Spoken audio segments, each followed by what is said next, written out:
All right, for the recording, welcome back.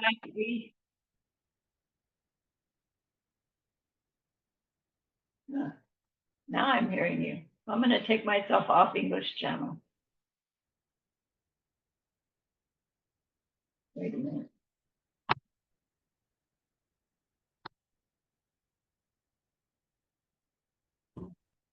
So welcome back for the recording. We are ACI Course 6, Class 5 on September 19, 2024. Let's gather our minds here as we usually do, please. Bring your attention to your breath until you hear from me again.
Now bring to mind that being who for you is a manifestation of ultimate love, ultimate compassion, ultimate wisdom.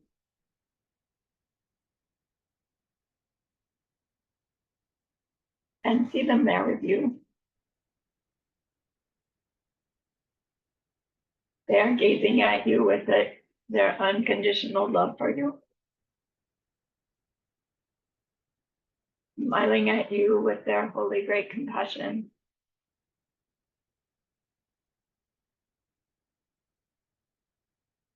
Their wisdom radiates from them. That beautiful golden glow encompassing you in its light.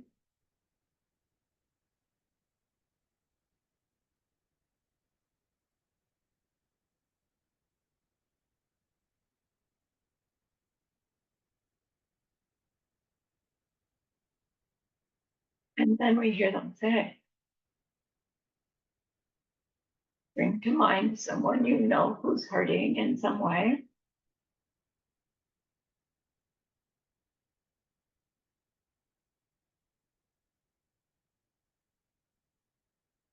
Feel how much you would like to be able to help them.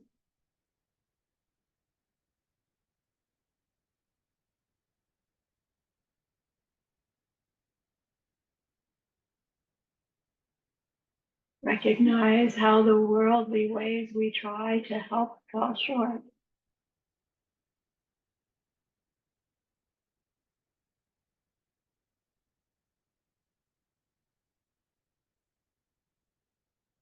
How wonderful it will be when we can also help them in some deep and ultimate way, a way through which they will go on to stop their distress forever.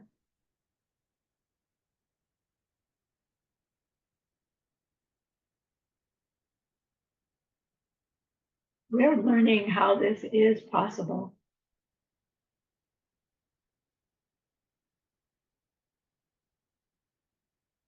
And so I invite you to grow that wish into a longing.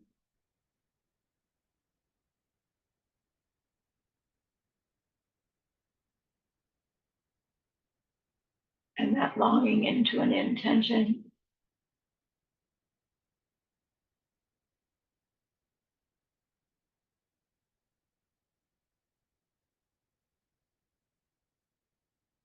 And with that intention, turn your mind back to your precious holy being.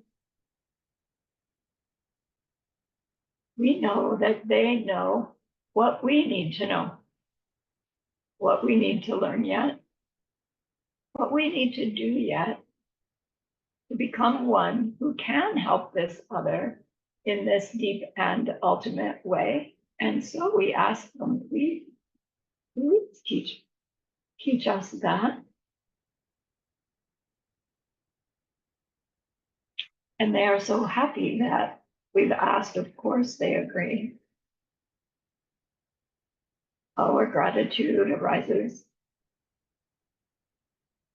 We want to offer them something exquisite. And so we think of the perfect world they are teaching us how to create. We imagine we can hold it in our hands. And we offer it to them.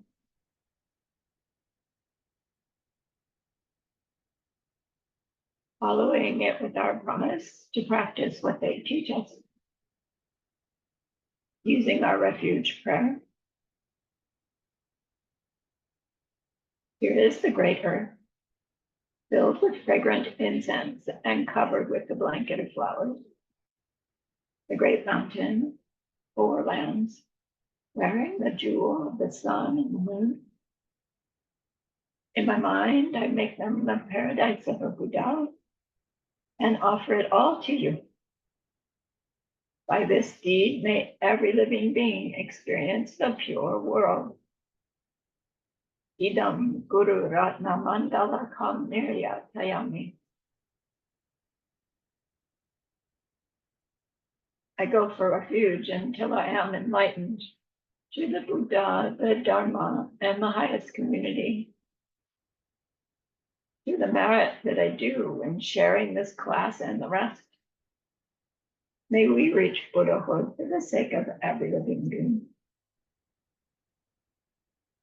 I go for refuge until I am enlightened to the Buddha, the Dharma, and the highest community.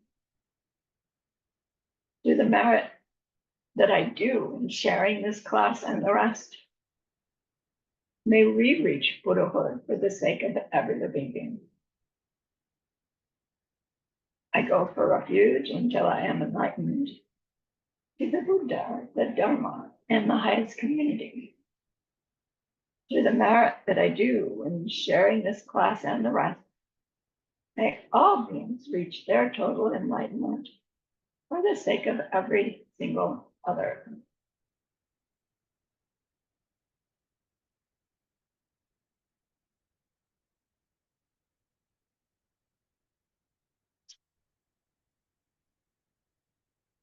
Okay, I'm not going to review the quiz,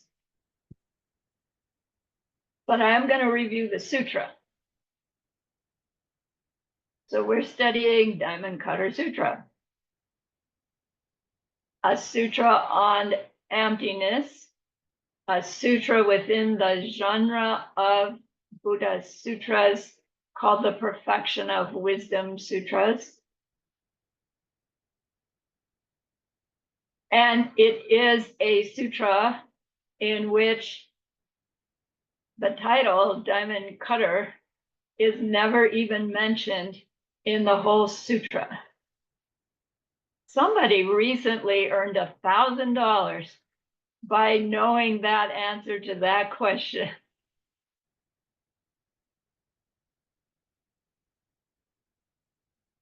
So in this sutra, Venerable Subhuti respectfully asks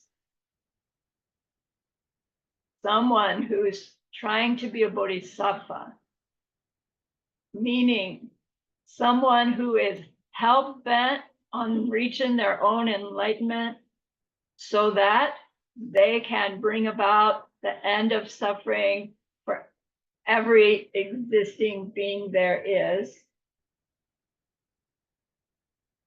How should they live? How should they practice? How should they think? And Buddha's answer is the sutra. He says, they should think, I will bring to nirvana every single living being of all those different kinds. But when I bring all those beings to their total nirvana, there won't be any living beings at all who got brought to their total nirvana. Buddha will later say, and as long as we think that we brought someone to their nirvana, that we could bring anyone to their nirvana, well, then we are not a bodhisattva. In which case we won't ever bring anyone to their total nirvana. Then he says, and they should practice those 6 perfections. But if they practice those perfections without wisdom, they're not practicing the perfection. Because to practice the perfections with wisdom is what it takes for those deeds to make merit, for those deeds to be that huge goodness that won't wear out, that will in fact be the goodness that propels you to your total Buddhahood. If that aspiring bodhisattva, or when that aspiring bodhisattva does their perfection without wisdom, they are neither perfecting them nor even practicing them. And then he says, in answer to how should they live,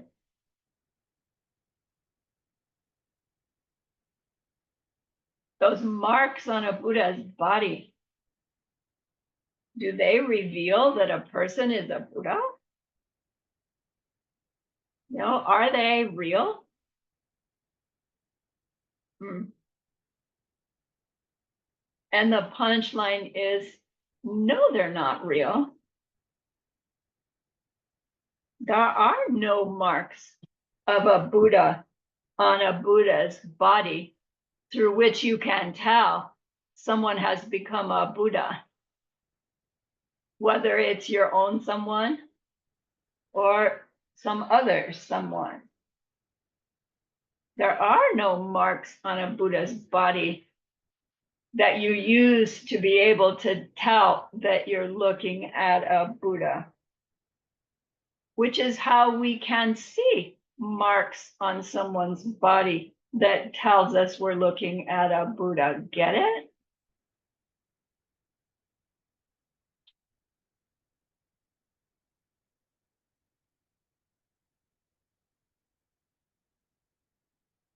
Now, Buddha went there to the marks on the body because practicing the first 3.5 perfections with wisdom creates the causes for your form body of your Buddha, you.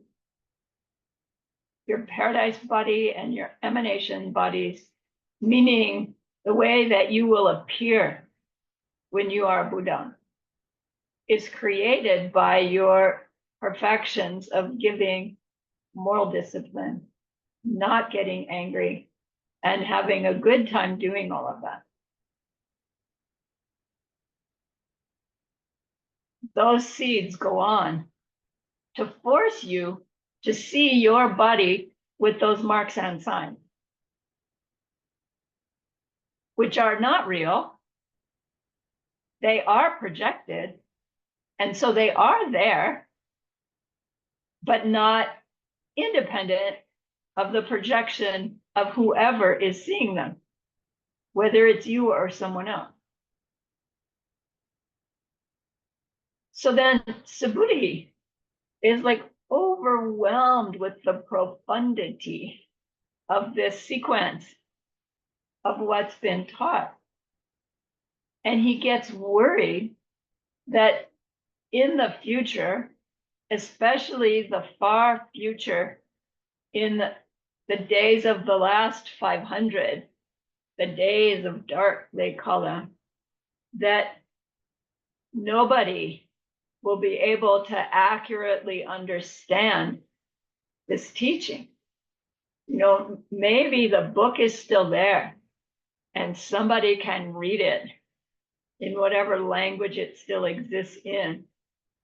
But he's concerned that nobody will be able to connect the dot the way he's connecting it as he's interacting with Lord Buddha, as Buddha answers his 3 questions.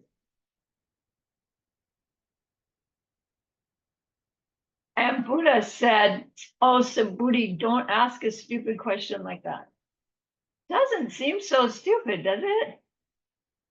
When we heard what those 500-year cycles were explained as, by the time we get to the last 500, it seems like a really good question.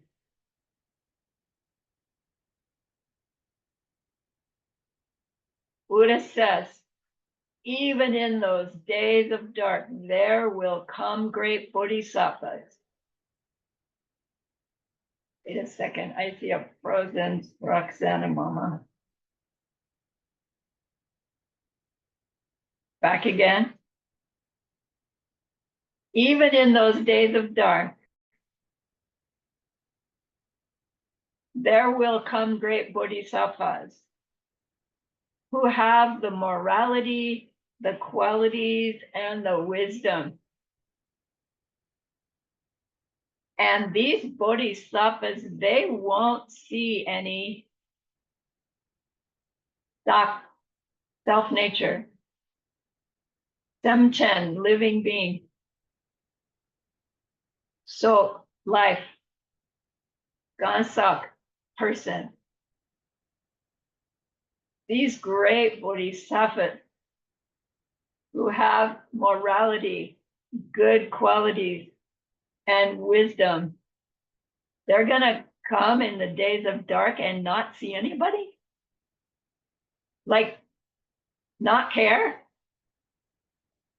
They will find the other great bodhisattvas and they'll all just hang out together and forget everybody else because all they can see are the other great bodhisattvas? Surely not, right? Hopefully not. If I'm going to be one of the ones in the days of dark, I want to be one who will be seen by a bodhisattva who come.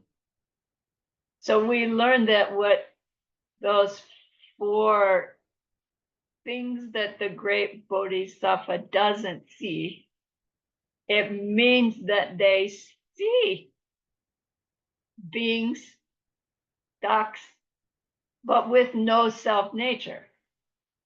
They don't see themselves or the other living beings as having their nature in them from them. Do they see themselves and other living beings? Yes. And they're seeing them, knowing them as projections of their own pasti. That each being's me is done.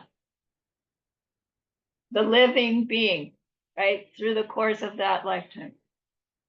So the one in that lifetime, the Gansak, the person that goes from lifetime to lifetime. So, right, the punchline. Those great bodhisattvas, they won't see anything as anything other than their projections, forced by their past deeds, imprints, ripening into their result. So anyone, meaning living being, and technically anything that they experience,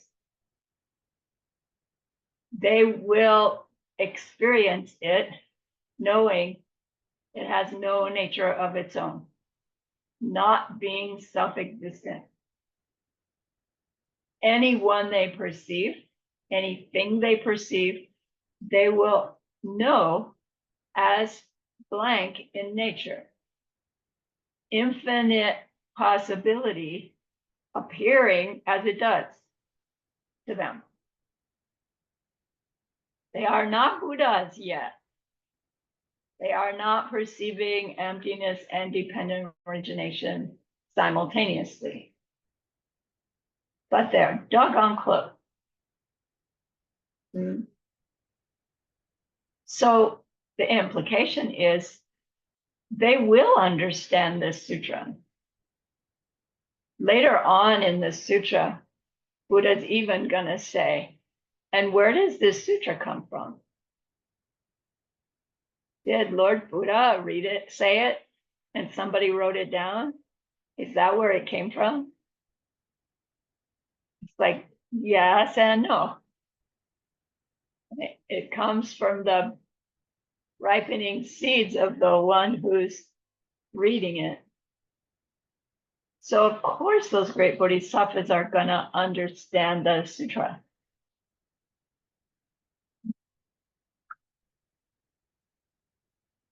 My guess is that's why they show up in the days of dark, because nobody else is understanding it. I'll go help out. I'll go see if anybody has the seeds, right, to be attracted. So that brings us up to this class. And the next thing that Buddha says sounds like a geography lesson. But of course, that's not what it's meant to be. But to understand what it's saying, Geshe says we go to the Abhidharma Kosha, 3rd chapter. That explanation of all existing things. And so it describes the worlds and the creations of the worlds and the destruction of the worlds and all the beings that live in all of those worlds. It describes the bardos. It describes time and space and atoms, and it's quite detailed. And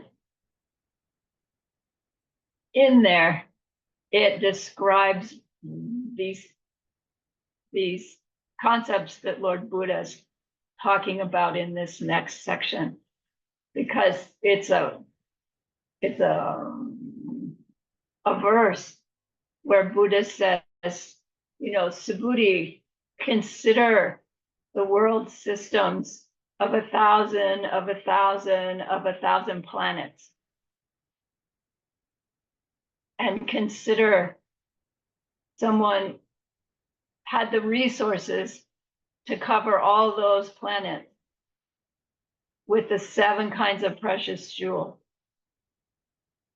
And then they offered those planets, 1,000 of 1,000 of 1,000 planets covered with the 7 kinds of precious jewels to Lord Buddha. Would that be a lot of merit? Would that be a lot of good karma? And of course, Subhuti is going to say, wow, that would be a lot. But so Geshe wants us to understand, what is this 1,000 of 1,000 of 1,000 planets? Is Buddha just trying to pick out a big number? Like when he said, Subhuti, would it be easy to measure the distance from here to the east? Like, trick question. Where does east end? So let me screen share because we've got vocabulary now.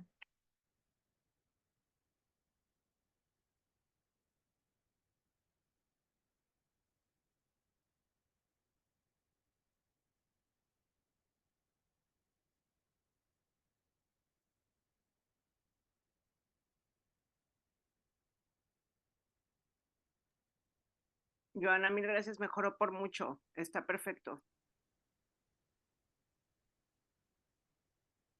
Okay, so first vocabulary is this word jikten. Lokta in Sanskrit, I didn't put it. Lokta.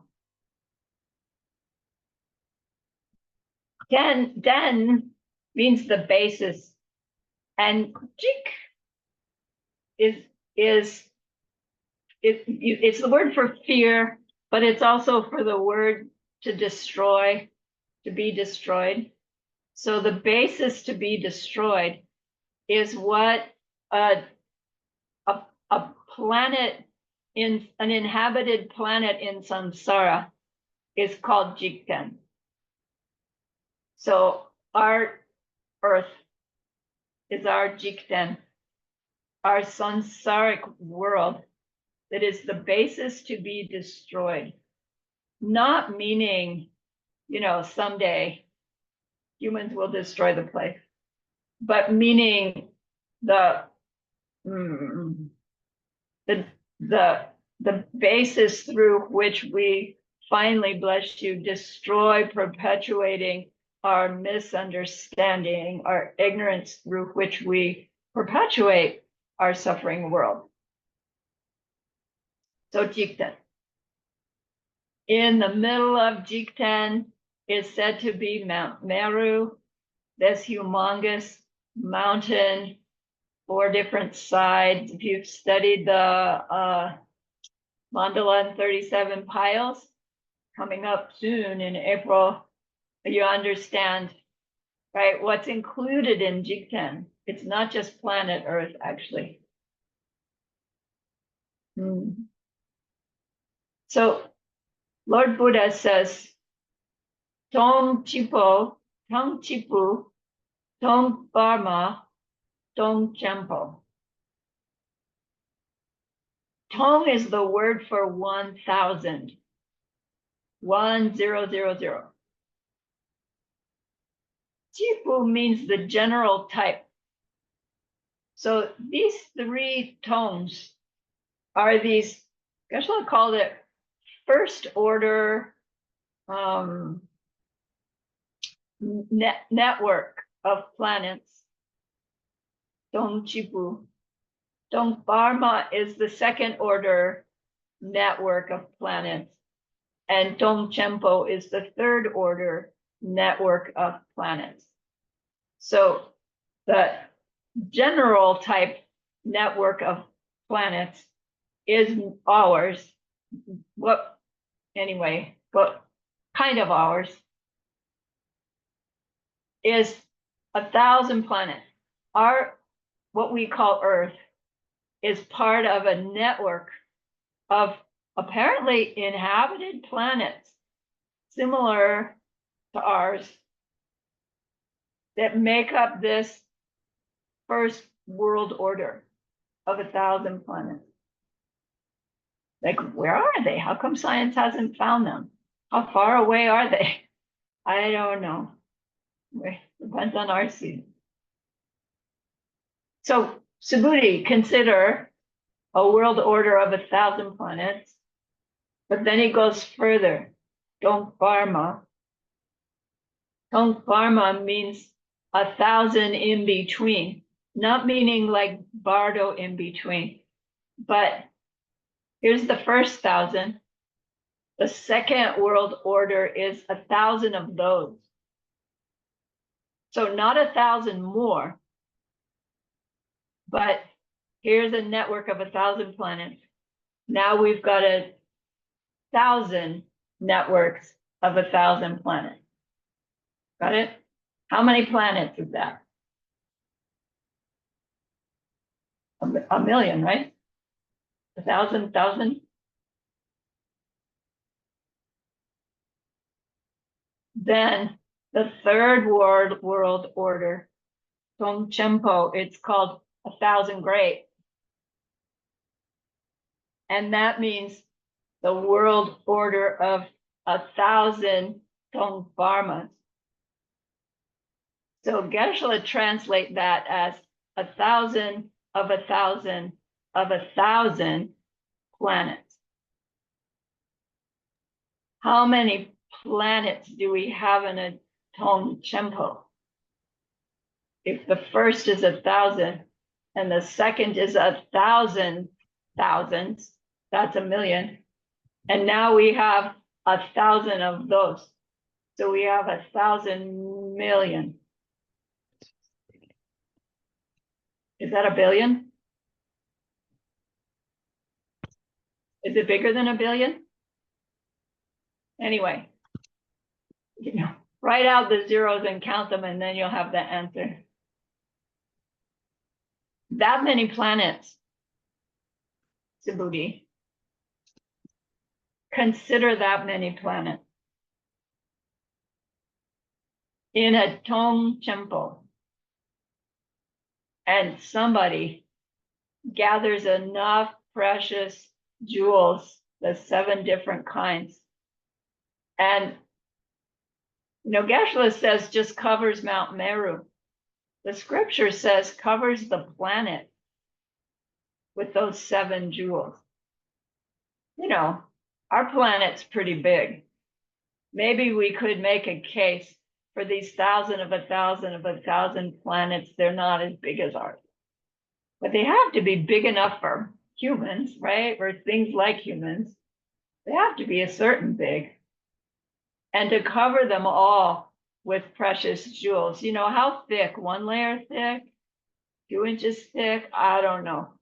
But just if you said just 1 jewel layer thick on 1 billion planets, if they were all our size, and you offered that to Buddha, would that be some good deed? Yes. And it's like, my own mind goes, like, impossible to do. It's like almost impossible to even think about. It's just too big. Yeah. So why? Why is Buddha bringing up something that we can see? First of all, he wants us to try. And he says that to Subhuti. He says, try to think of this. How much goodness would that be? Wow, a lot. Whoever managed to do that, they would make enough goodness to be wealthy for forever, as long as they didn't steal those jewels to get them to make the offering with. But Buddha says next, he doesn't even answer Subhuti. He says, but consider the act of reading just 1 verse of the Diamond Cutter Sutra, or teaching it to someone else, or holding it, memorizing it, sharing it, copying it. Just 1 verse. Subhuti, which do you think would be more goodness? All those jewels on all those planets to Lord Buddha? Or just reading 1 verse of Diamond Cutter Sutra? What do you think? Buddha says, the Diamond Cutter Sutra is infinitely greater merit to read just 1 verse than making that huge pile of offerings to the Buddha. Which one are we capable of doing? I can read a verse of the Dharma. I can't even conceive of 1 billion planets, let alone have jewels to cover them.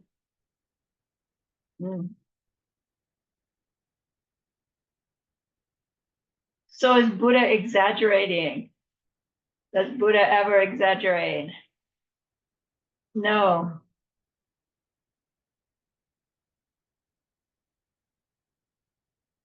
Diamond Cutter Sutra is teaching us about what it is to do our 6 perfections with wisdom. And he's telling us why. Because to do our acts with wisdom is what makes the imprint of that act be the cause for our own Buddhahood. And to make that imprint is beyond compare to any other goodness we can do, even that many jewels on that many planets, to the high holy being, Lord Buddha.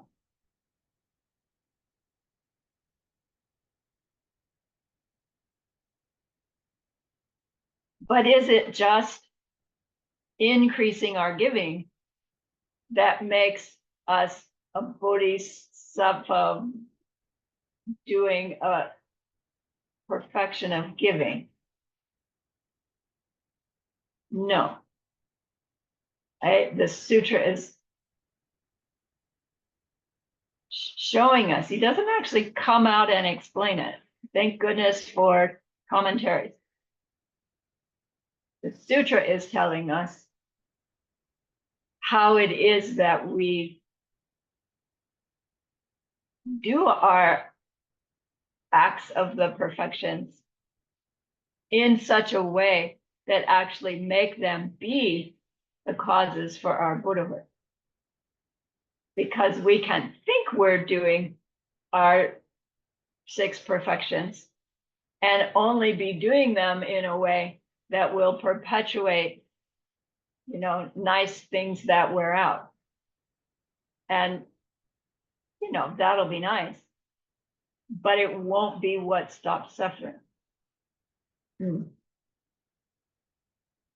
So even the teeny act of giving, like giving a piece of bread to a bird, when done with wisdom, meaning our knowing emptiness, becomes a direct cause for our Buddhahood. You don't have to cover 1 billion planets with precious jewels and offer them. Just a little piece of bread to the bird. Just once? Technically, it could be enough. Probably we want to do more than that. But, it's pretty easy to give, to feed birds.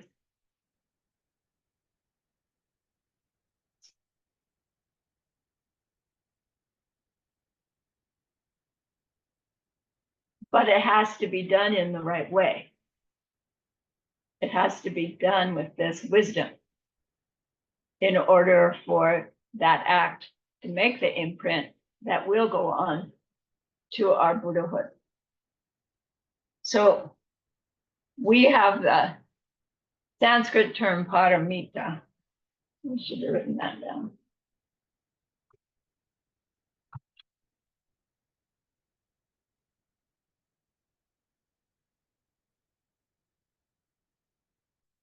Sanskrit. For gone to the other side, which is how they describe perfection. Interesting that how they use that term. The Tibetans translate it as paro tu chimpa. Paro is the para, the other side. Tu means to, to, and chimpa means gone. So paramita does mean gone to the other side, like already gotten to Buddhahood, gotten to the other side of samsara.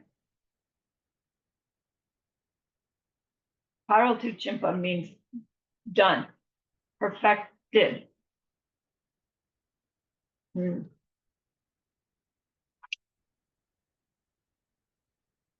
But what is this gone to the other side, to the far side perfection? What's it trying to say? I mean, yeah, we think, okay, when we're Buddha, there won't be any more samsara for us. We're gone out of it, as if it's still over here, and now our Buddha paradise is there, and we look, bless you, we look back at it to see who's still in there. And of course, it's the wrong. It's not like that. So it does seem funny that they say, gone to the other side, they've gone to the other side of ignorance. And you don't actually go anywhere, technically, like you don't get on the bus and go somewhere.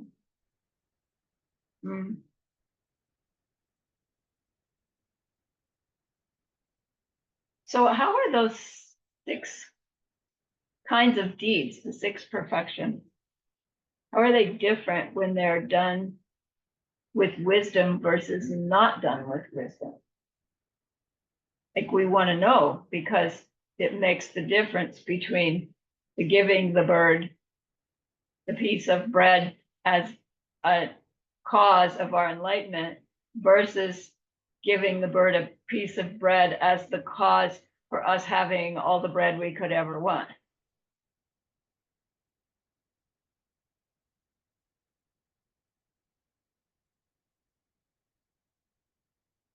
What makes the acts of the perfections perfection? So technically, Paro tu chimpa means you're doing your act of giving perfectly. Perfectly means, well, the only being who can do an act of giving perfectly is a Buddha. Because a Buddha is perceiving the ultimate reality and appearing reality simultaneously of themselves, the bird, the act of giving, and the thing they are giving. So that Buddha is giving perfectly. Does it mean there's no hungry birds anymore because Buddha has perfected the act of giving? No, there are still hungry beings. But Buddha sees emptiness, dependent origination simultaneously as they give.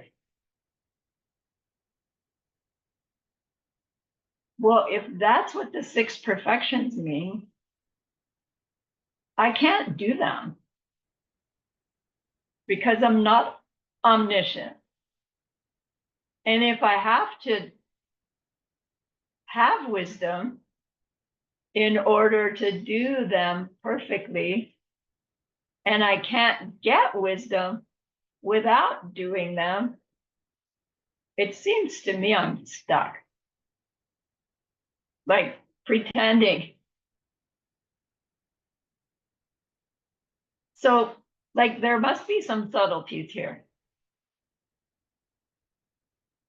Haraltu Chimpa does mean perfected. Doing the perfections perfected. So the Tibetans say, look, Buddha meant Haraltu Chinche. Haraltu Chinche means, the J means what makes us perfected, what will get us to the other side. So there's actually other sutras where Buddha did use whatever Sanskrit word for Parotu Chinche would be, I don't know, where he said, right, it's true that a non-Buddha cannot do a paramita. But it's also true that trying to do your acts of giving as a perfection is what will bring us to Buddhahood, so that our further acts of giving will actually be perfection.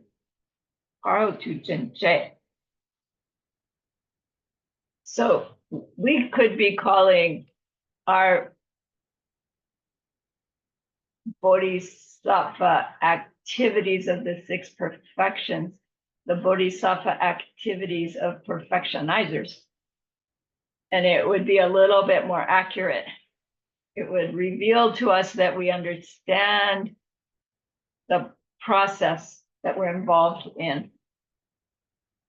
But now, again, does just understanding that then make any old time I feed a bird be an act of perfectionizing for myself?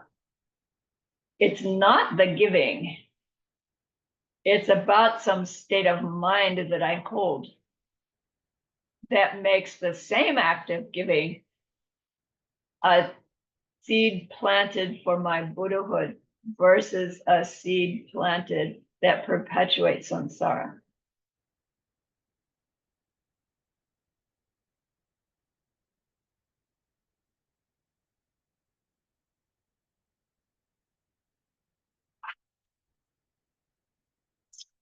So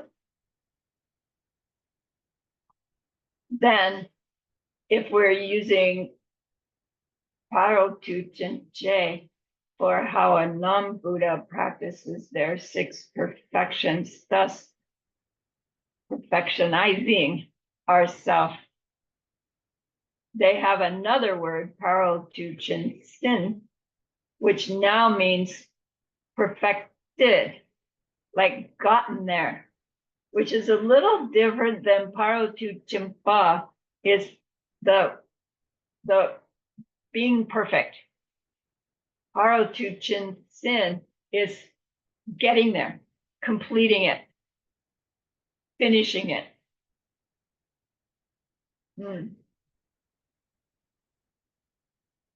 So the Buddha who is Paro Tu Chimpa does their acts of giving as Paro Tu Chin Sin, the acts. And Geshe-la quoted Buddha from another sutra called the Briefer Prajnaparamita Sutra. It's called Dupa. You'll have the Tibetan in your reading, I'm pretty sure. So I'm going to bypass it in interest of time. It's long. But what the quote says is, blind people who don't have any eyeballs. So that means like really, really blind. A trillion of them gathered all together could never find the road, let alone the city of destination. Got it? No matter how many blind people you gather together, they can't see the road to the destination. They aren't ever going to get to the destination. He goes on to say, if we don't have the perfection of wisdom, meaning number 6, then the first 5 perfections are eyeball-less. The Tibetan is mikpa mepe. They cannot get us to Buddhahood. No matter how much we practice our giving, moral discipline, not getting angry, having a good time, and meditative concentration. If they're done without wisdom, we might as well be blind.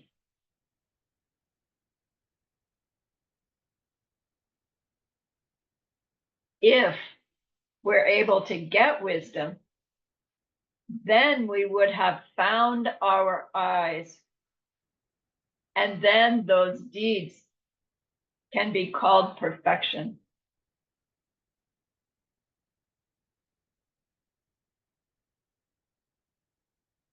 So, all right, we understand that perfection number 6 refers to the direct perception of emptiness. And once we have that experience for the first time, we then have wisdom in our mind.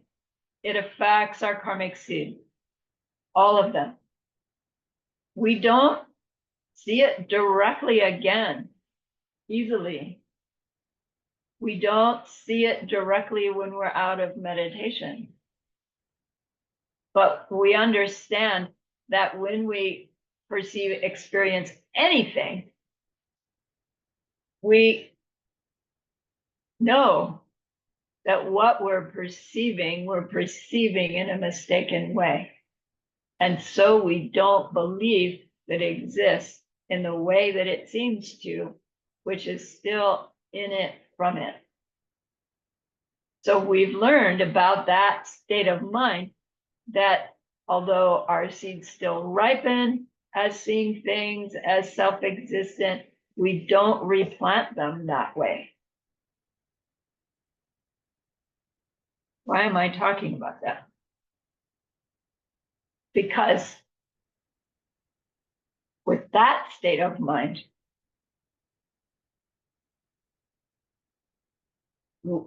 when we do our act of giving to the little bird, we are no longer replanting ignorance about ourself, the little bird, the bread, and the giving.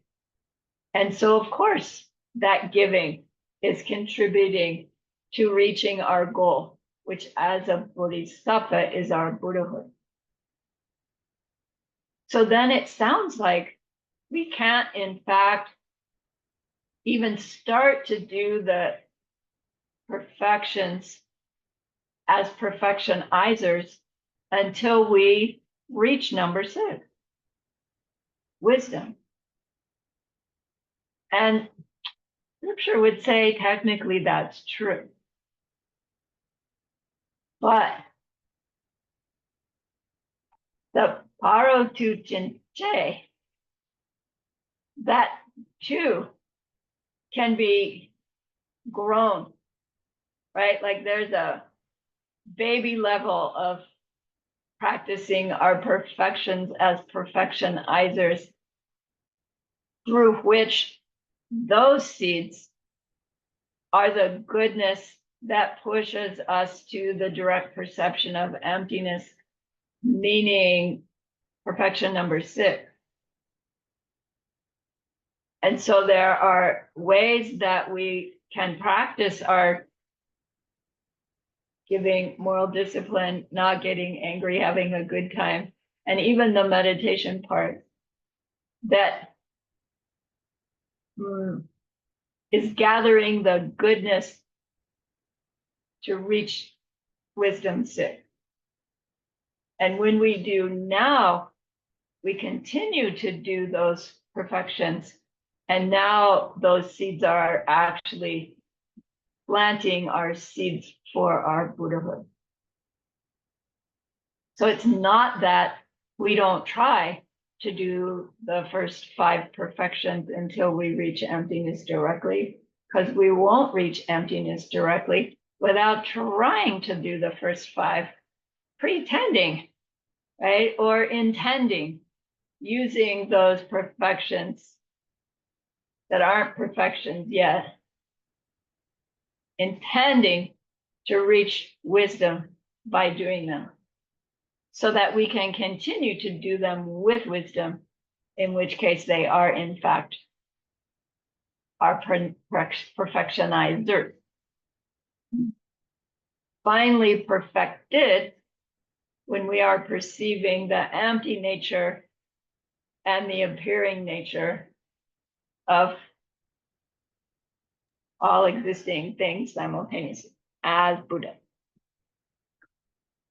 So, what does it take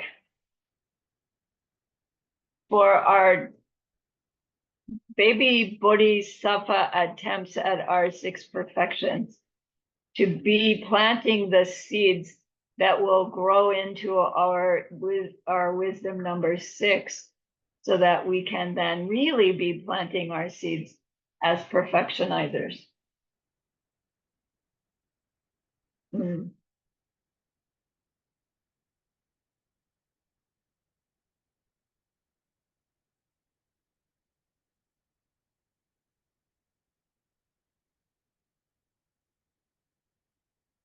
Again, it's our state of mind as we're doing our actions that is the critical piece. And the state of mind that we want to cultivate as beginners is the intention to do our act of giving in order to reach our total Buddhahood for the sake of all sentient beings. The intention is enough to make regular old giving a good karma that will come back in a worldly life way into a good karma that is going towards our direct perception of emptiness. So the intention is our deceptive bodhicitta, the bodhicitta that we have in words, in thought, in heart, related to us in our appearing world, in our deceptive world. I want to reach my total enlightenment for the sake of all sentient beings. So the more we understand what we mean when we say that, right, the bigger that intention grows. The more complete is the imprint that's made with that intention. So we talk about it again and again and again, going deeper and deeper in our understanding of what it is to be a total enlightened being, how it is I get there, what it is to bring all beings to their total enlightenment, how that's going to happen. And as we learn more and more, we're infusing our statement, I want to be total Buddha for the sake of all sentient beings, with richer and richer meaning, which then is part of the intention that we hold in mind as we practice our 5 perfectionizers that are going to become perfectionizers. You following me? So really, we've got this practice of the 6 perfections on 3 levels. We've got the practice that gets us there. We've got the practice of the one who's already got there, the way a Buddha gives. And we've got the one that's sort of like a paramita, because at least we did the deed with the intention of reaching the one who's doing it perfectly. So how do we get from this sort of like a perfection to the actual perfectionizer, so that we can get to the being the one who has perfected it? And to understand how we move from baby level to perfectionizer level, we want to understand the Korsumi Mikpa. Korsum means the 3 spheres. Mikpa means to not see them. So in Diamond Cutter Sutra, Buddha says again and again and again, the Bodhisattva does their act of giving without staying, meaning without seeing the three spheres. But it doesn't mean they literally don't see. It always means without seeing any aspect of the three spheres as not coming from their own ripening results of past behavior. The mimikpa means to not see anything as self-existent. But we need to deeply understand what we mean by not self-existent. Because if we're misunderstanding it or understanding it at a lower level, it doesn't qualify as a Korsum Mikpa. We're in Mahayana middle way here. All right, let's take a break.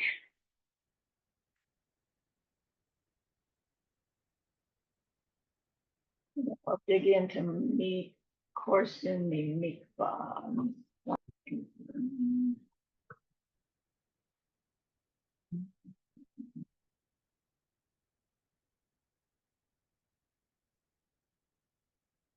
All right, so Korsumi Mikpa means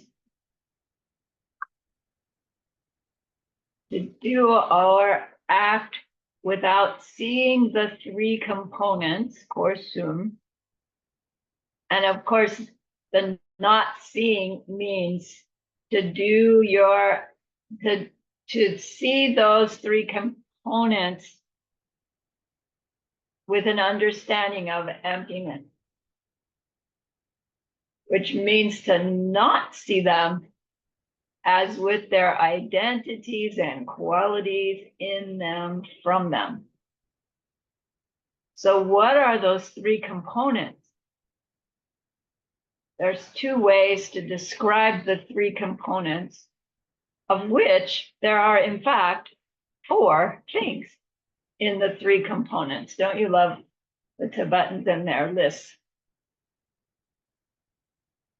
I'm not saying they're mistaken. Anyway, we won't go there. So, one of the components of the Korsum in the act of giving is Yul, the object. In our example of giving the piece of bread to the little bird, the Yul is the bread, Yes, the Yul is the piece of bread we're going to give.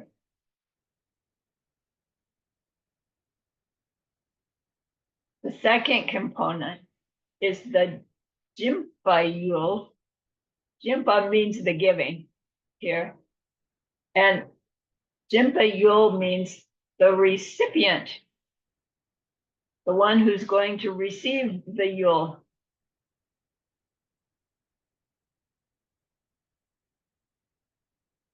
The third component is Jimpe Jawa, which means the act of giving. So we have the object, the little bird, the recipient, and the act of giving. Doesn't that seem like there's one missing? Like the missing one, it seems, is the giver. Right? Isn't that kind of a necessary part of the Korsum?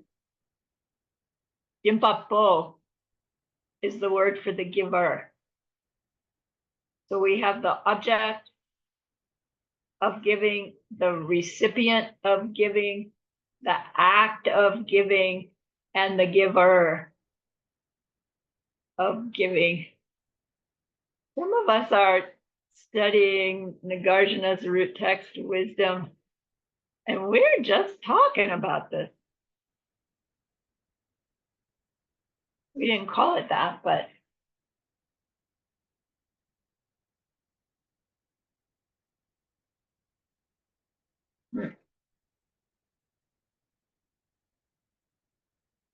so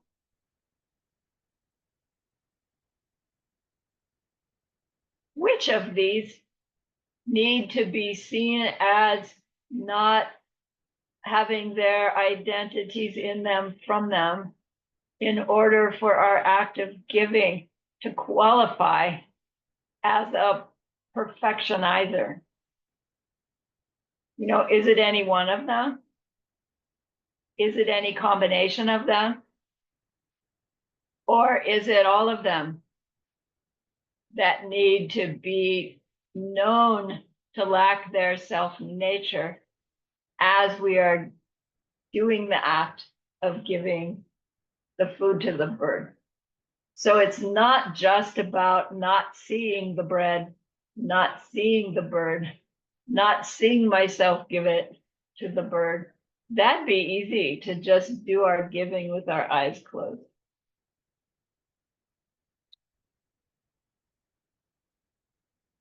We need to have in mind the empty nature of the bread, the bird, the giving, and the me. For our act of giving the bread to the bird to be an act of the perfection of giving, technically the perfectionizer.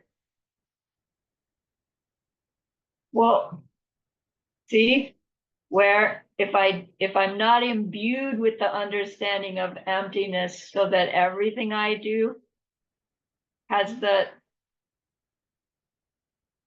misunderstanding wiped away from it, how can I ever do an act of giving in a way that will imprint in my mind in a different way? And fortunately, they say, look, the intention is enough.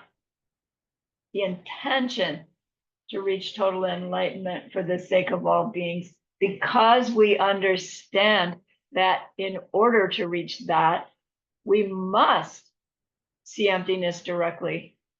And then we must do our acts of giving and the rest with that state of mind of knowing that things look self-existent, but they cannot be, as we do our act of giving. So then our question would be, to what extent does that have to be in my mind? 99%? 1%?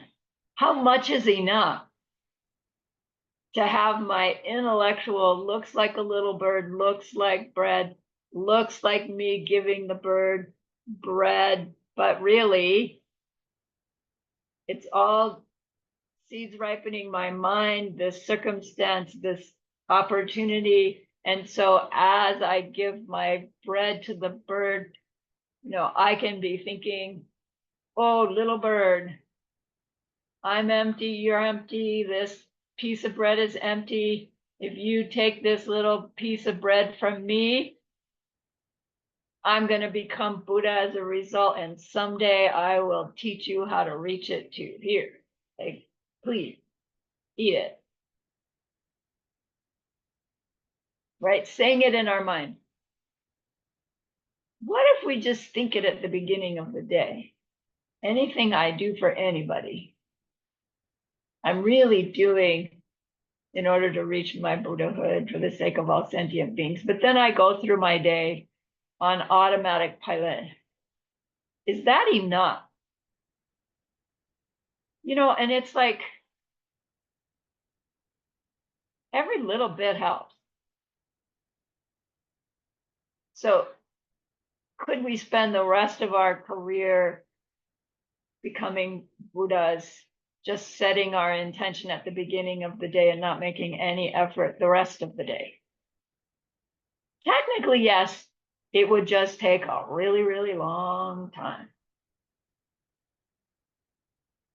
So the greater extent to which we have our emptiness understanding, our two bodhicittas in mind, as we're doing whatever act of giving we are doing, the more that influence is included in the seed that's being planted, right, through the course of that time period.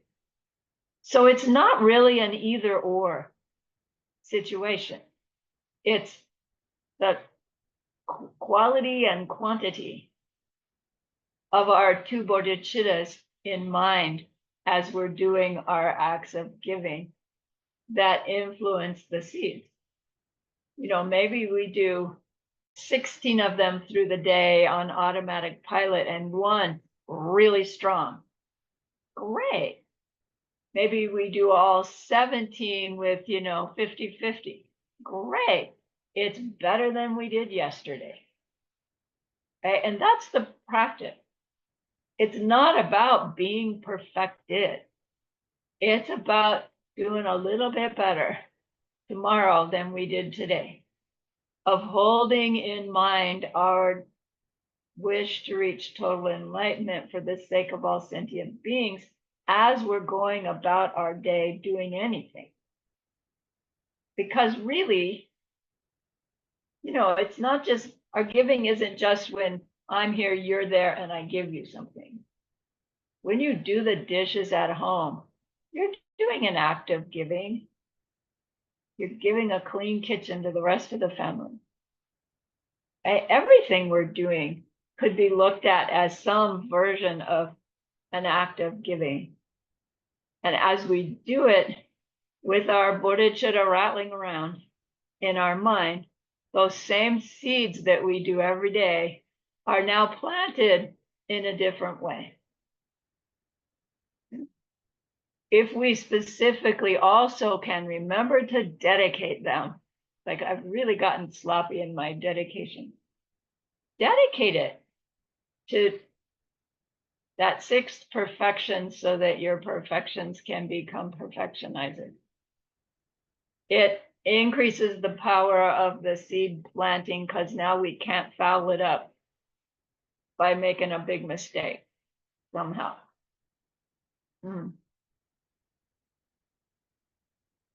So we want to zero in on first the little piece of bread, not self-existent.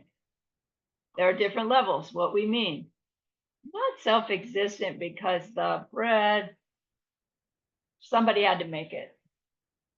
Not self-existent because the flour that was used in the bread had to be grown someplace. Right? The bread has parts, it has causes. That's not enough. We need to be thinking of the emptiness of this bread is that it's nothing but my seeds ripening. And so I have a little piece of bread here that I can feed a bird. Yay. Right? Looks like bread in it from it. It's not. My goodness made this bread. If it's a pleasure to feed bread to the bird. If it's not a pleasure to feed bread to a bird, then it's like, whoa, my selfishness made this bread. Not in the bread. The bird will eat it either way, whether we know its emptiness or not. If the bird has the good seeds to see it as something to eat, they will eat it. The emptiness of the object. What's the emptiness of the recipient of the object? The emptiness of the bird. There are lots of different levels, right? There's this little thing, right? I see it as a bird. I see it as a cute bird. I see it as a nice bird versus I see it as something dangerous.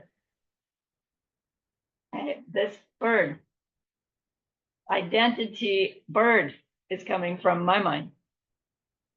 Identity, this bird here now, coming from my mind.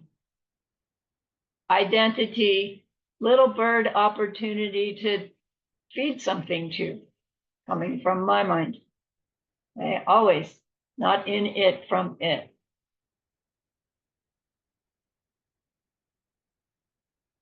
little bird opportunity to give to in order to reach Buddhahood ripening from my mind.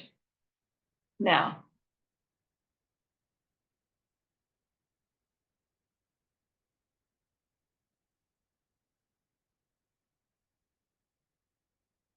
then the Jawa, the act of giving, what's the emptiness of the act of giving?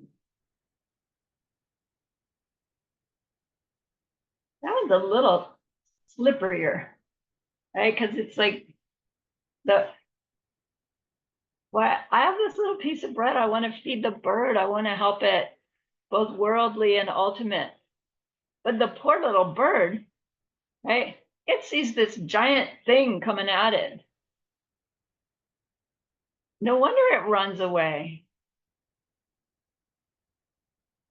Right? It could be scared. My act of giving could be a scary thing. My act of giving could be a pleasant thing. It's not a good thing or a bad thing to give anything to anybody in it from it. Because we can give somebody that we think is something good and they could have a bad result from it. Happens, right? They could see us as doing something dangerous. However, they respond to us. It's not from our current act. It's from them, right? No, it's from how we reacted to others giving us something in the past. So it does take some thinking about the emptiness of the act of giving. And then where we want to land is it looks like I'm giving the bird a piece of bread to feed it now. But really, I'm making this connection with this being so that someday I can teach them how to never go hungry again, right? Never be a suffering being again, so that I can teach them, guide them to their total enlightenment. That's what I'm doing. I'm not feeding a bird a piece of bread. I'm giving them the opportunity to start on their path to their total enlightenment.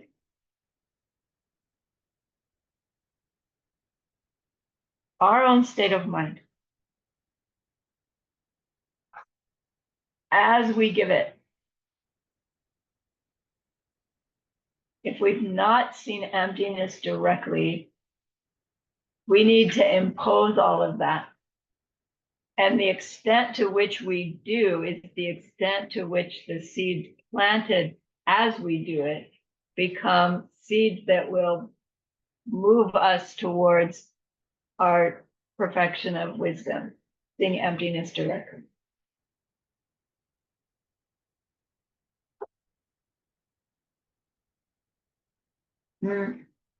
So technically, it's not just about keeping the laws of karma in mind.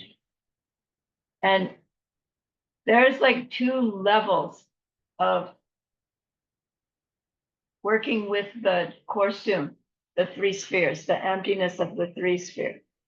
One's called Jikten Pelam, and the other's called Jikten Lemde Pelam. Jikten Pelam means the worldly path. The worldly path of using our understanding of karma means we choose to live according to karma. We understand enough about karma that we make our choices based on knowing that what I do now is going to come back to me in the future. We're not applying our understanding of why that's true. It's just choosing to live more intentionally according to karma. But it means that we would be feeding this little bird so that I will always have enough to eat. I will be generous so that my world can be abundant in the future. It's not a bad state of mind. Like in the West that I grew up in, as far as I was aware, not many people thought that way. You know, that what you do will come back to you. But it's not enough to end the suffering. It's enough to create a future for oneself and one's loved ones that's more pleasant, but it's a pleasantness that will wear out. And technically, that's still suffering and perpetuating suffering. So they call it the worldly path, using karma to make a better world. But it won't stop the suffering of the world. The other level, Jikten Len Depe Lam, means the path of transcending the world, transcending the suffering world. And this is performing our act of giving with an understanding of emptiness, as opposed to an understanding of only karma. We're saying that the path that transcends the world isn't giving to the birds so that I can always have my needs met in the future. Will that happen? Yeah. But that's not why.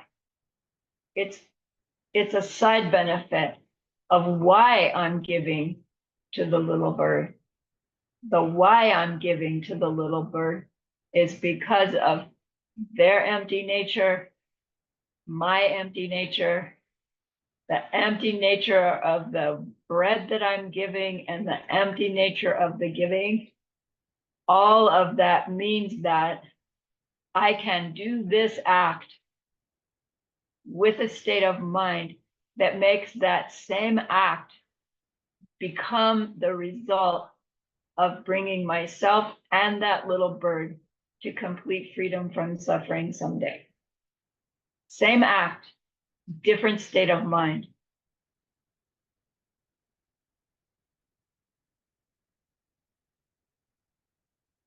So the instruction is take the time to establish this before you do what you're going to call an act of giving as an attempt at a perfectionizer.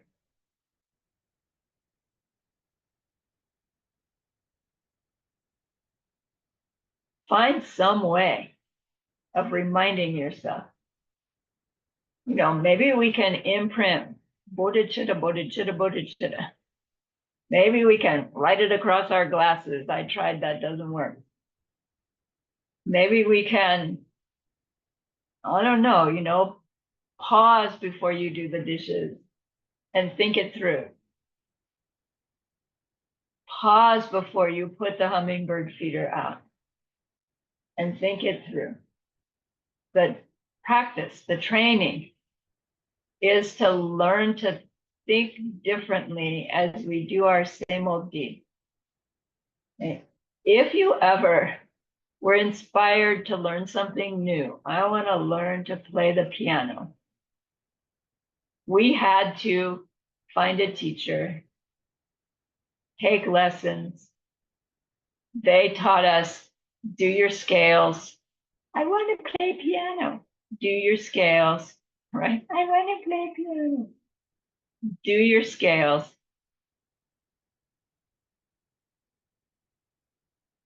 And then you can play, right? But practice. What did we do as we were kids learning to play the piano? An hour a day, half an hour a day when we were little, hour a day later.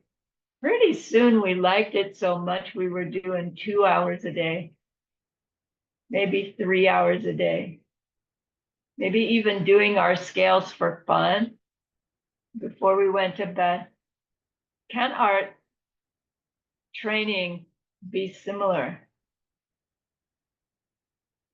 I want to learn to play the piano. now is, I want to become Buddha. Do your scale. If the scales means, right, I'll get there in a little bit, but training to get off automatic pilot.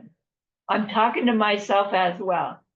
After all these years, it still takes effort to stop and think. Empty me, empty them, empty deed, and so I will do this in order to stop all suffering someday. That's why we start every class setting that up. We don't talk about the empty me, but we bring up our intention and our deep motivation so that every moment we're in class, that intention is added to the seed we're planting.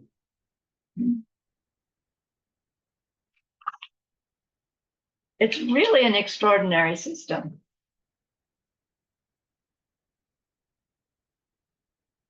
So then Geshe-la said, okay, giving to a bird. How do we apply the korsumi mikvah in the face of the yelling boss? We've talked about it so many times. You know, get the example is now the yelling husband in the kitchen, but let's stay with the yelling boss.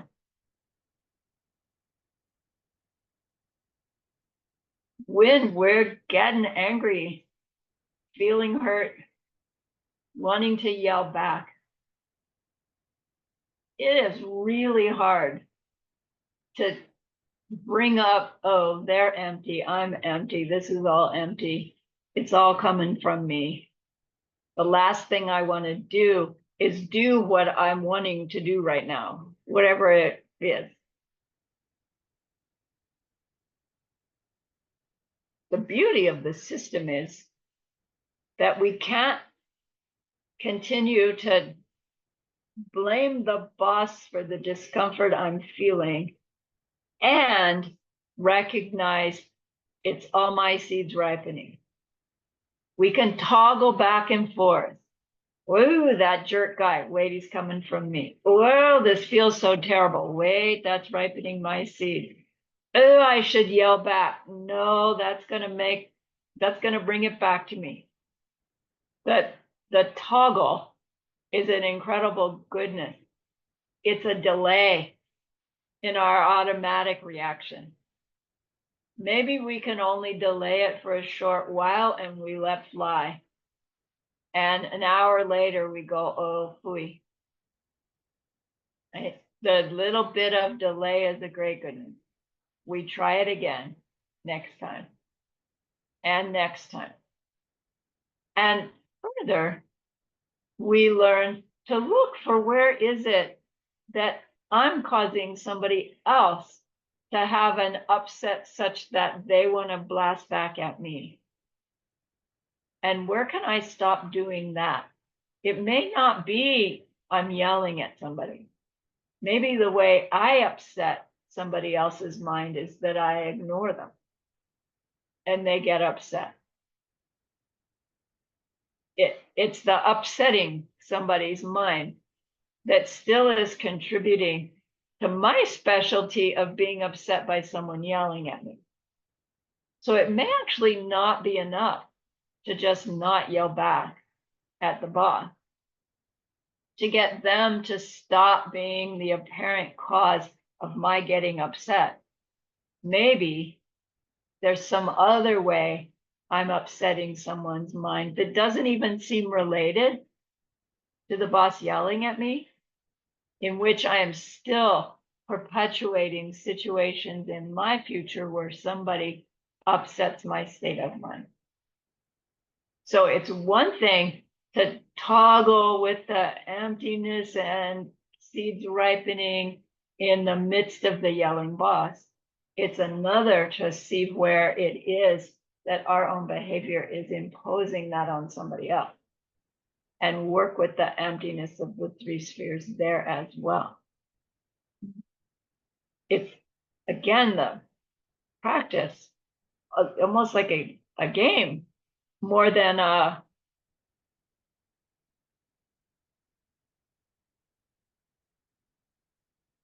blanking out on a good word. We can feel like such pressure to do this so perfectly that, I have to do it right or I'm not doing it at all. Would be like that going to your piano teacher and saying, just let me, I read music, let me just play it. And expect to be able to do so without learning how to do the scale. I mean, it's like we wouldn't do that, I don't think. But to expect ourselves to be able to perfectly not respond to the yelling boss because we've worked with our classes, it's imposing an expectation on ourselves that will probably fail us. Whereas if we can look at the whole system as, all right, I'm in training, right? I'm going to get good at this by trying things on for size. It can actually become a enjoyable exercise, which is where the practice of joyous effort comes in. Some days I do better than others. Okay, that's fine. I understand where it's all coming from. I get to go to bed now, have some rest. We'll try it again tomorrow. Right? With that attitude, it's much easier to work with these things, not expecting perfection, but allowing, right, ourselves to explore and try and fail and fix it and try again.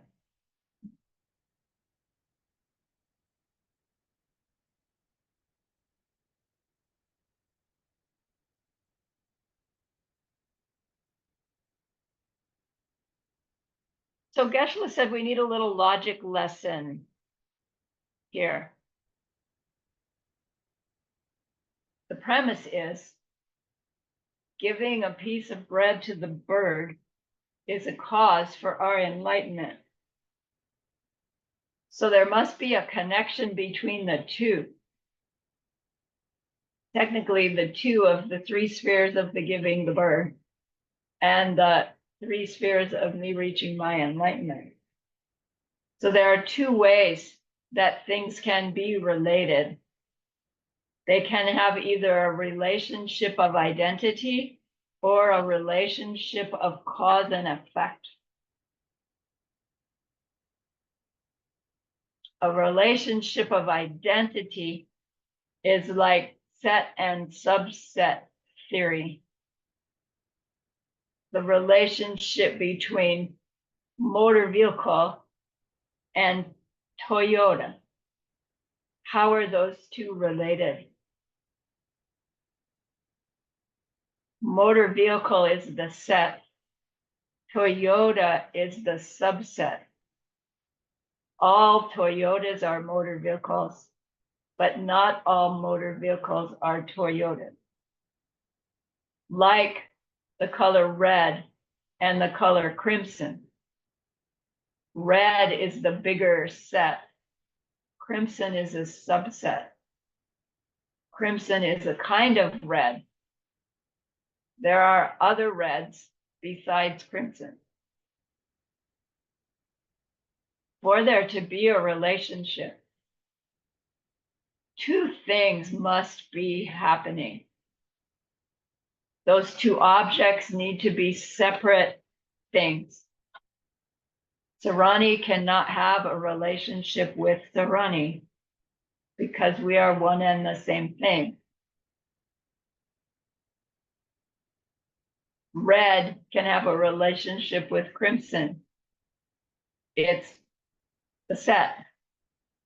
Crimson can have a relationship with red. It's the subset.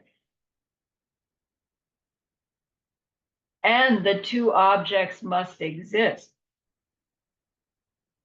Right? We can't have a relationship with a non-existing thing. Dharani cannot have a relationship with the horn on the head of her pet rabbit, because there's no such thing as a horn on the head of her pet rabbit. There's actually no such thing as her pet rabbit. She doesn't have one. Zarani exists. The horn on the head of the rabbit doesn't, so we can never say that I have a relationship with it. Now there's another factor. By the time of a result in a cause and result relationship, the cause must be gone by the time the result comes about. Remember the Nirling Yigu? By the time of the oak tree, the acorn is long gone. But there is no oak tree without there having been an acorn. So there need to be two separate things and two existing things for there to be relationship. And yet we just showed that results and their causes don't exist at the same time. So technically, there's no relationship between the acorn and the tree from which it grew. So technically, there's no relationship between karmas and their consequences, because the cause is gone by the time of the result, or at the time of the cause, the result hasn't happened yet. So technically, the cause is not the cause, because no result has come about.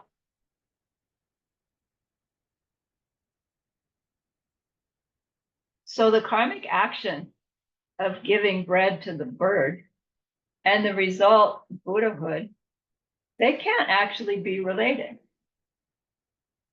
They can't have a cause-result relationship, because when we're doing the giving to the bird, my Buddhahood doesn't exist. And by the time of my Buddhahood, that giving to that bird is long gone.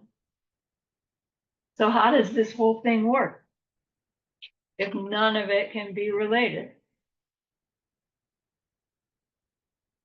Then we learn the way we know that there's a relationship between two things, two or more things, is where if you remove one, the others are also removed. You have this relationship of identity.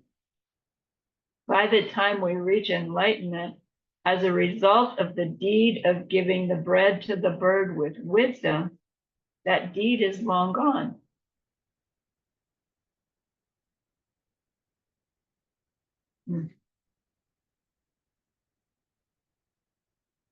Can we have a result without a cause? No. Can we have a result if the cause is already gone? Yeah. In fact, that's how it has to happen. But then that means there's not two things there to have a relationship. So Choni Lama gives us the punchline. I personally don't find it very satisfactory, but I'm going to share it with you.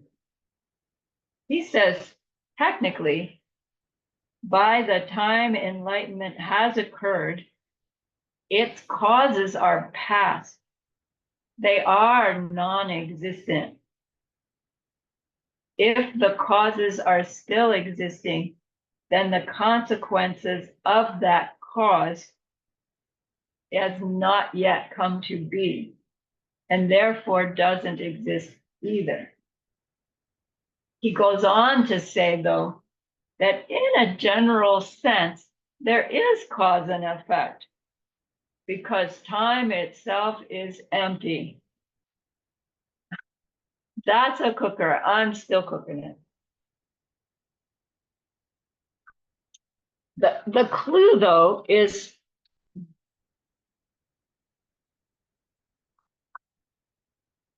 causes and results do their thing, have their relationships by way of our projections projecting them that way. It's a conundrum to say karma, seeds and their consequences can't actually have a relationship only because we're thinking of our imprints made and their results in some self-existent way. Something in them that makes that result, other than the projection happening in the way that it does. So just the words are not enough to get us to go, oh, I see the mistake. It takes some digging in meditation to recognize why it doesn't make sense. Because it does make sense when we get in there.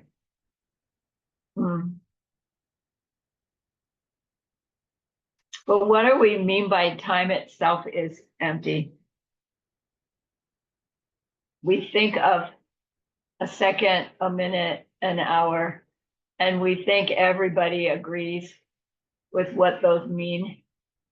But, we can experience an hour that goes by in a snap, or we can experience an hour that seems to drag on forever, which tells us right there from our own personal experience that that thing we call time has to be included in my seeds ripening. If it has its own nature of how long a minute is, it would impose upon us, this is what it feels like to be a minute. And it could never seem longer or shorter, more pleasant, less pleasant. Time is included in every one of our projections. Why? Because it's included in every one of our imprints. And there's no time other than that. Well, it's not like I know, 748 being imprinted. It's the fact that things are changing is what is time. And that's going on with every imprint. Yes, the time of day is included and the season is included, right? Everything about our experience is included in our imprint. And that includes the very time itself, so that it's perpetuated as our seeds are ripening. When we go looking for a present moment, the smallest unit of this thing called time, we just find a beginning of that moment, a middle of that moment, an end of that moment. And by the time we've actually done that, that moment is long gone.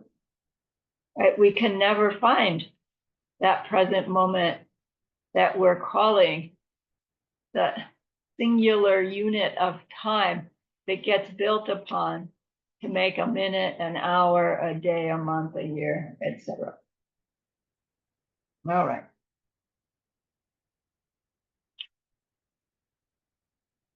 So do karma and its consequences not exist at all? No. So when the action exists, the consequences of it don't yet exist. They are yet to come.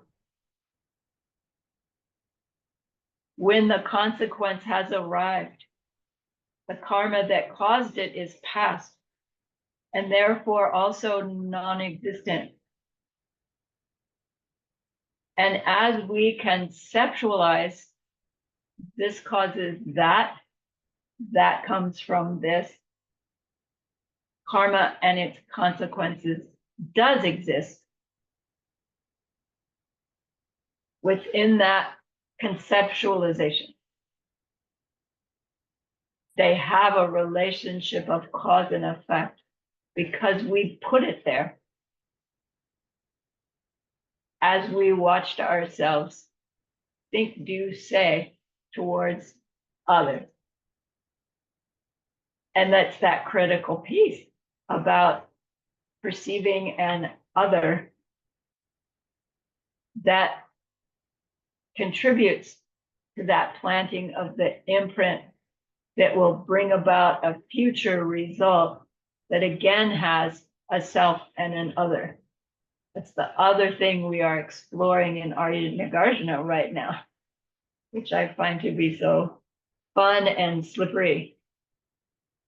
What would happen if we go through our day not perceiving others as others?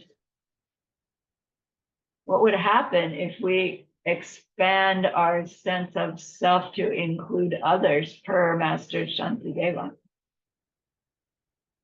And we, right, put the donut in that mouth.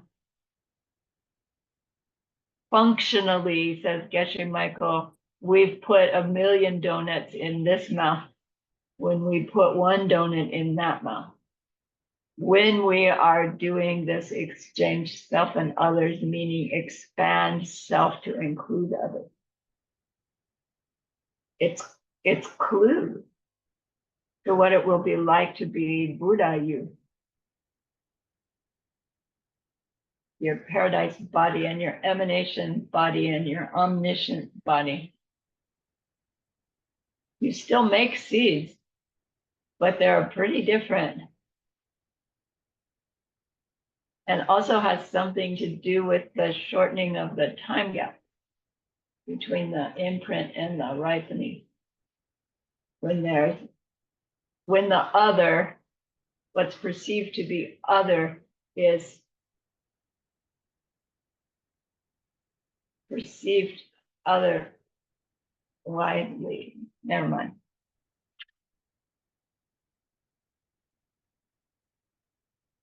So, ooh, me. Almost done.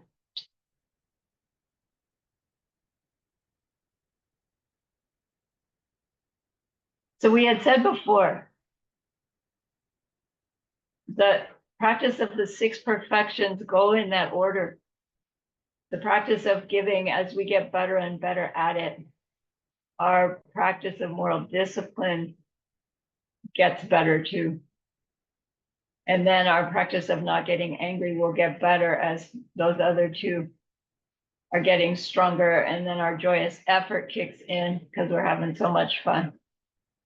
And then because of that, all that goodness, our meditative concentration will go deeper. And all that goodness will accumulate and push us at some point into the seeing the seeds ripening experience out of meditation, and then pushing us into the direct perception from in meditation after that. But we said we can't actually do our first 5 perfections well enough to be perfectionizers until we reach the 6th one. You know, so how do we ever do 1 through 5 with enough goodness to get to 6 if we need 6 to do 1 through 5 well enough to get to 6? Seems like we're stuck. Choni Lama says it's true that it takes the wisdom of emptiness to make the perfections truly perfection. But it's also true that Buddha said we can call our acts perfections if we are doing it with the intention to reach enlightenment. Because to have this intention makes the deed done some similarity to the real perfection. So Choni Lama is saying, Buddha said, just hold the intention in mind as you're working with your giving, moral of discipline, not getting angry, having a good time, doing your meditation, that's enough to start us on the path to reaching the sixth wisdom, the direct perception. Once we reach that, we're on first bodhisattva bhumi, meaning now we are focusing on our acts of giving with that state of mind that now knows about emptiness. We don't see it directly. You can't see it directly while we're doing our acts of giving anyway. We can only experience emptiness directly in that deep state of meditation where our awareness is completely withdrawn from our sensory input. So it's not that you can see emptiness directly while you're feeding the bird. It has to be an intellectual play, recalling what you know about emptiness if you're Arya, and imposing our intention when we're non-Arya. And it's enough to make this big splash in our imprints made, to move us along the way to the actual wisdom.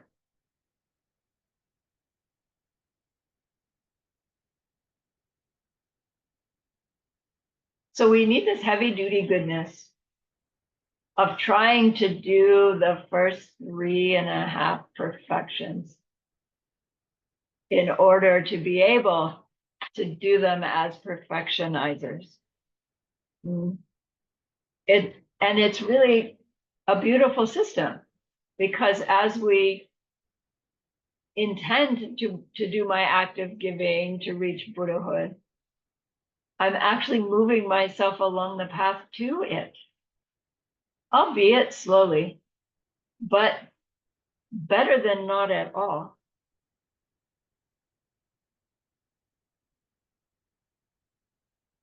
And so any teaching in which we get a glimpse of how our behavior with a growing state of mind of understanding emptiness and dependent origination grows the goodness, that we will receive more teaching through which we understand better, through which we practice better, through which we understand better.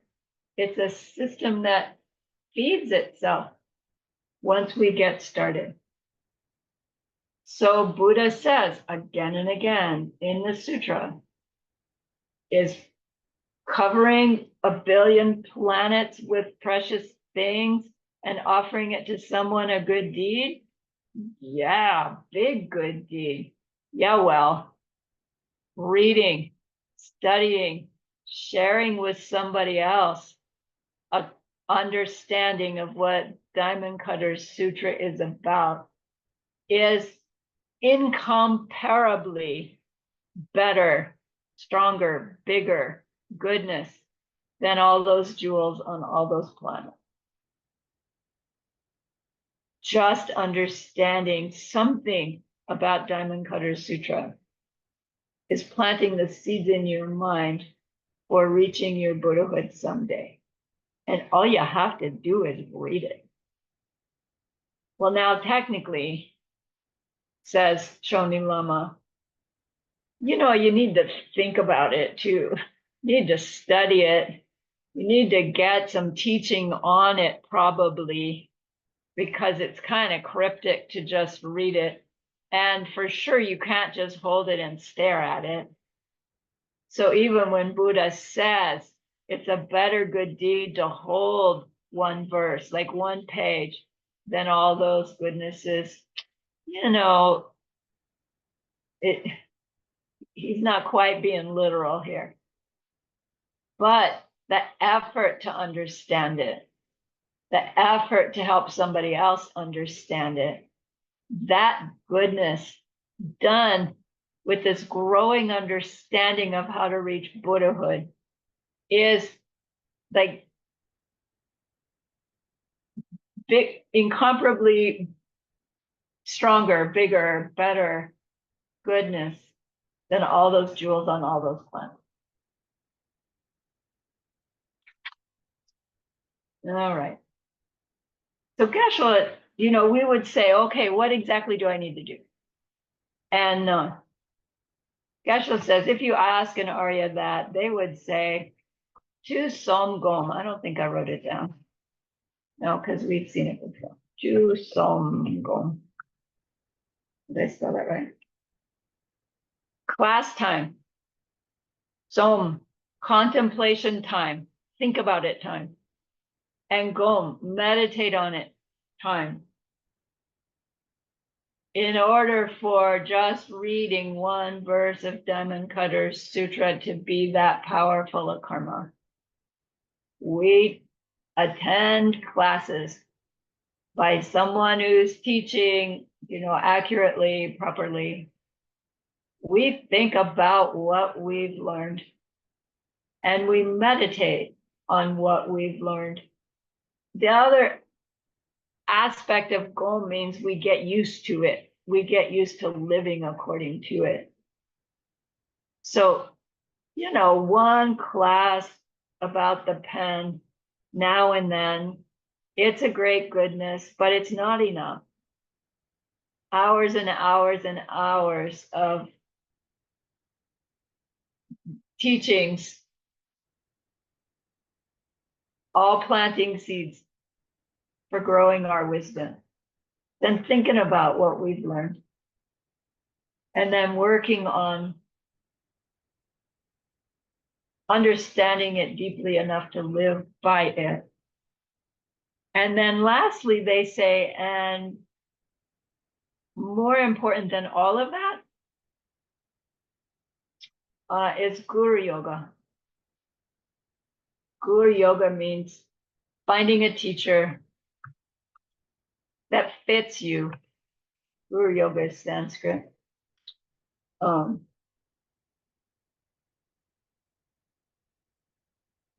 being close to them, serving them, helping them help others, right? Devoting oneself to helping them do all the deeds that they do. Ideally, you live next door and you do their laundry and you buy their groceries. There doesn't seem to be enough gurus to go around for us all to do that. But in our state of mind, as we grow our relationship with that being that we see as the one who knows and loves us so much that everything they do is intended to get us enlightened as quickly as possible. We devote everything that we do to their goal coming about. What's their goal? For you to reach your Buddhahood. It's no sweat to help them achieve their goal, right? It's our goal. It's what we want. And so technically, they're gonna say the way you help me best is study, study, study, contemplate, contemplate, contemplate, meditate, meditate, meditate. And the goodness we get by helping them achieve their goal is what makes those deeds powerful enough that we learn our scales, in the first 3 months, and we can play concertos to our heart's content much more swiftly than if we're left out on our own to apply what we've learned.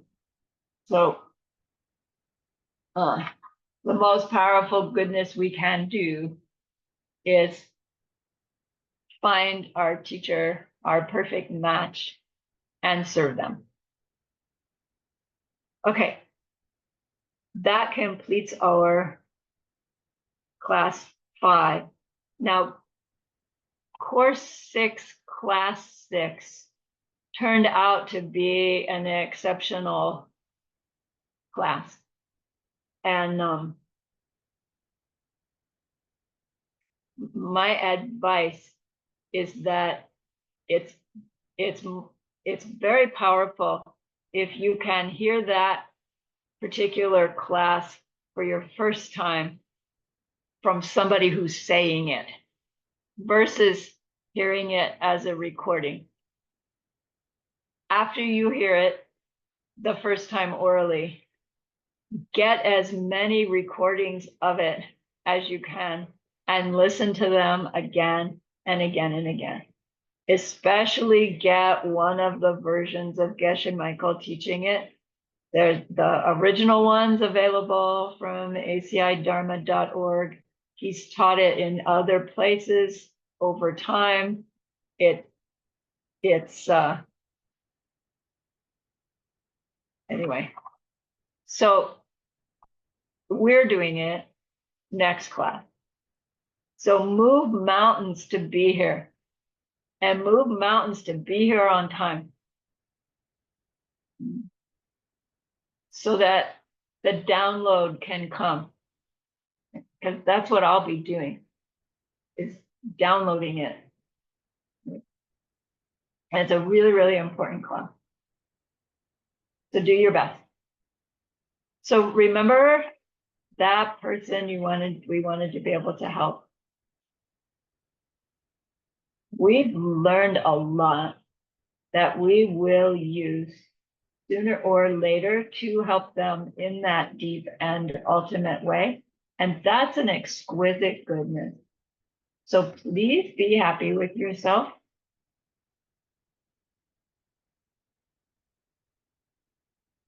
And think of that goodness like a beautiful glowing gemstone that you can hold in your hands. Recall your own precious holy being. See how happy they are with you.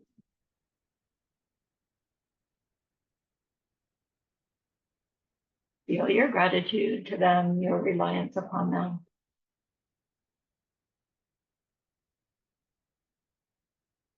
Ask them to please stay close, to continue to guide you, help you, inspire you.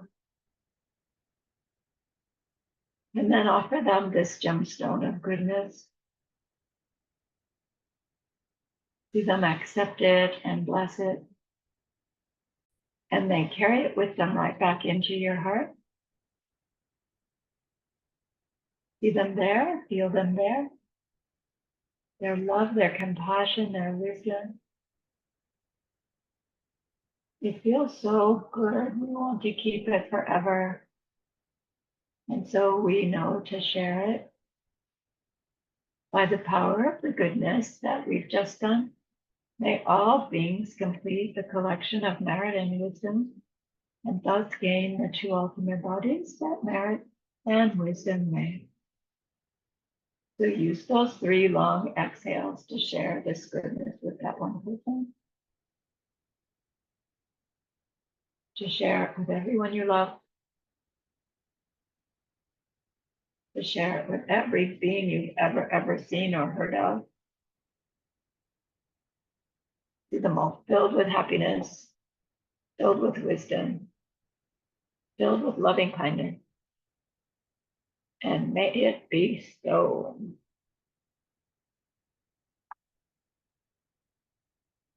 You're welcome. All right, I'm stopping the recording. Somebody had a question.